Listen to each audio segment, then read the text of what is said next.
Aujourd'hui, c'est mon job par à la rencontre de Katou Léret, cofondatrice de la Parisienne d'Images et productrice pour la télévision. Pendant 7 ans, j'ai produit une émission qui s'appelle Les films faits à la maison, qui était l'émission qui mettait en avant des autoproductions. Et pour vous faire un petit peu l'historique, en février l'année dernière, la chaîne est venue nous voir dans le canal pour nous dire on a envie de faire un programme sur le web. Cette émission, c'est L'œil de Lynx, diffusée un lundi sur 2 depuis septembre dernier.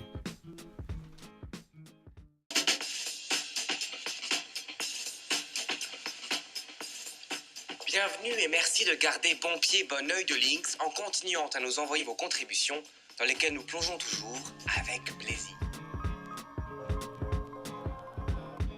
Retrouvons Katou dans les studios Chiron pour le tournage de l'émission. Sur le plateau, le rôle de la productrice est multiple. Elle met la main à la pâte et encadre son équipe dans la bonne humeur.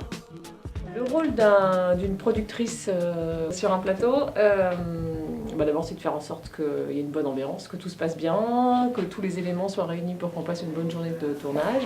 Comme c'était un programme où il n'y a pas un budget énorme, j'ai pas une équipe de régie, j'ai pas 15 décorateurs, j'ai pas une styliste, j'ai pas tout ça, donc on se débrouille avec les assistants, chacun faisant un petit peu le rôle de tout le monde, moi également. Quelquefois il m'arrive aussi de me déguiser en personnage blanc Robert parce qu'on manque de personnel. Il faut savoir que quelquefois, un producteur, quand il n'y a pas de budget, il est petites mains comme les autres et on se part bien et c'est super.